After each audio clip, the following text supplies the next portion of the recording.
आज का हमारा टॉपिक है कोहलर का अंतर्दृष्टि का सिद्धांत। कोहलर एक गेस्टॉल्टवादी मनोवैज्ञानिक थे। गेस्टॉल्टवादी मनोवैज्ञानिकों ने जितने भी सिद्धांत दिए हैं अधिगम के, वे सभी ज्ञानात्मक सिद्धांत हैं।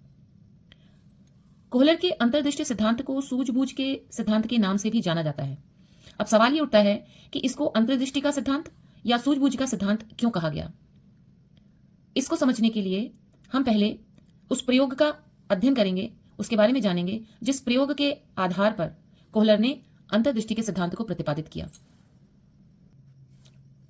कोहलर ने जिस अंतर्दृष्टि सिद्धांत को प्रतिपादित किया वह एक प्रयोग पर आधारित था, जिसको उन्होंने एक सुल्तान नाम के भूखे चिंपैंजी पर किया।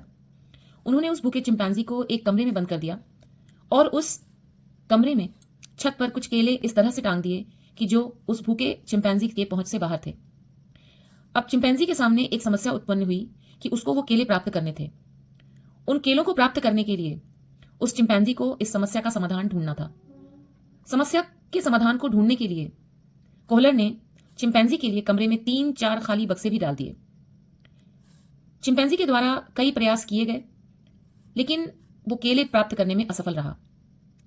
कई असफल प्रयासों के बाद चिंपैंजी ने चारों तरफ नजर दौड़ाई, जिसके आधार पर उसने संपूर्ण रूप से कमरे के हर चीज पर नजर डाली और एकाएक उसको समस्या का समाधान मिल गया। उसके दिमाग में कौंध गया और उसने बक्सों को एक के ऊपर एक रखकर केलों को प्राप्त कर लिया। कोहलर ने समस्या के इसी समाधान को, जो एकाएक चिंपैंजी के दिमाग में कौंधा, को अंतर्दृष्टि का सिद्धांत कहा है। कोहलर के अंतर्दृष्टि सिद्धांत को इसीलिए सूझबूझ के सिद्धांत के नाम से भी जाना जाता है। भूखे चिंपैंजी पर प्रयोग करने के बाद कोहलर ने निष्कर्ष निकाला कि चिंपैंजी ने परिस्थिति का समग्र रूप में प्रत्यक्षीकरण किया। उसने उपस्थित वस्तुओं का समग्र रूप से, पूर्ण रूप से अध्ययन किया मन मस्तिष्क में, और उपलब्ध सामग्री तथा समस्या के हर पहलू का गंभीरतापूर्वक विश्लेषण कर उचित संबंध स्थापित कर लक्ष्य को प्राप्त किया। जैसे कि आपने देखा प्रयोग में उसने बक्सों को एक के ऊपर एक रखकर केलों को प्राप्त कर लिया। इसका अर्थ यह है कि समस्याओं और उनके संबंधित पहलुओं को तुरंत ही समझकर उनका हल मस्तिष्क में अचानक कौंध गया। और यही कोहलर के अंतर्दृष्टि सिद्धांत का निचोड़ है। परीक्षा के पॉइंट ऑफ व्यू से हमारे लिए जानना अत्यंत आवश्यक है कि अंतर्दृष्टि सिद्धांत की शैक्षिक उपयोगिता क्या है। तो हम समझने की कोशिश करते हैं कि कोहलर के अंतर्दृष्टि के सिद्धांत की शैक्षिक उपयोगिता क्या है। कक्षा में जो कुछ पढ़ाया जाए, बालक को सीखने को कहा जाए, उसे अपने समग्र रूप में बच्चों के सामने प्रस्तुत किया जाना चाहिए। इसका अर्थ यह होता है कि बच्चे को जो भी अधिगम कराया जा रहा है उससे संबंधित जो भी आकृतियां हैं या जो भी समस्या उसके सामने प्रस्तुत की जाने वाली है, उसको पूर्ण रूप से बच्चे के सामने रखा जाना चाहिए। समस्या को अपूर्ण रूप से रखने पर बच्चा अंतर्दृष्टि का इस्तेमाल नहीं कर पाएगा, सूझबूझ का इस्तेमाल नहीं कर पाएगा। परंतु जब किसी अधिगम से संबंधित आकृतियों को या किसी संबंधित समस्या से संबंधित चीजों को, वस्तुओं को उसके सामने पूर्ण रूप से समग्रता के रूप में रखा जाएगा, तो वो अपनी सूझबूझ का इस्तेमाल संपूर्ण रूप से कर पाएगा। इस विधि से कार्य करने पर बच्चे प्रोत्साहित होंगे। उनकी अंतर्दृष्टि एवं सूझबूझ उनके बौद्धिक विकास हेतु सहायक होगी।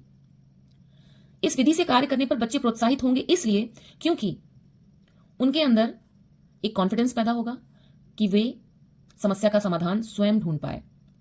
जब बच्चा स्वयं करके किसी चीज को प्राप्त करता है या उसे पुनर्बनल मिलता है, तो उसके अंदर एक कॉन्फिडेंस आता है और वो उस कॉन्फिडेंस की वजह से प्रोत्साहित होता है आगे और अधिगम करने के लिए, और अन्य समस्याओं, आगे आने वाली समस्याओं के लिए वो प्रोत्साहित हो जाता है अपनी अंतर्दृष्टि और सूझबूझ का इस्तेमाल करने के लिए।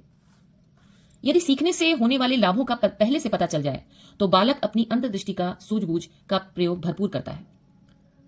अगर इस बात को हम कोहलर के प्रयोग से जोड़कर देखें और समझने की कोशिश करें, तो प्रयोग में भूखे चिंपैंजी को केले दिखा दिए गए थे। केले उसके लिए लाभ का रूप थे, पुनर्बलन का कार्य कर रहे थे, और भूखे चिंपैंजी को केलों को प्राप्त करना अत्यंत आवश्यक था, जिसके लिए उसने अपनी सूझबूझ का प्रयोग किया, अपनी अंतर्दृष्टि का प्रयोग करके केलों को प्राप्त किया। इसी प्रकार से जब बच्चों के सामने किसी समस्या को रखा जाएगा समग्र रूप से और उसमें उनको पुनर्बलन का ज्ञान भी करा दिया जाएगा कि उनको इस समस्या को सॉल्व करने के बाद, समाधान करने के बाद क्या प्राप्त होने वाला है, कौन सा लाभ प्राप्त होने वाला है, तो वो प्रोत्साहित हो जाएंगे अपनी अंतर्दृष्टि और सूझबूझ का प्रयोग करने के लिए। चौथा पॉइंट है पाठ्यक्रम के निर्माण में सूझबूझ एवं अंतर्दृष्टि प्रक्रिया को ध्यान में रखा जाए। इसका अर्थ यह है कि पाठ्यक्रम का निर्माण जब किया जाए तो उसमें इस तरह की समस्याओं को रखा जाए, इस तरह के कंटेंट का इस्तेमाल किया जाए जो ज्यादा से ज्यादा अवसर प्रदान करे छात्रों को, बालकों को अपनी सूझबूझ का और अंतर्दृष्टि का प्रयोग करने के लिए। जितना ज्यादा पाठ्यक्रम में इस तरह के कंटेंट होंगे, इस तरह के विषय होंगे, पाठ होंगे जो बच्चों को अपनी सूझबूझ का ज्यादा से ज्यादा इस्तेमाल करने का अवसर प्रदान करेंगे, तो बच्चे अपनी अंतर्दृष्टि का प्रयोग अधिक से अधिक करेंगे और उनका अधिगम और अधिक प्रगाढ़ होगा। इसका अर्थ यह है अधिक से अधिक सूझबूझ एवं अंतर्दृष्टि प्रयोग के मौके बालकों को मिले।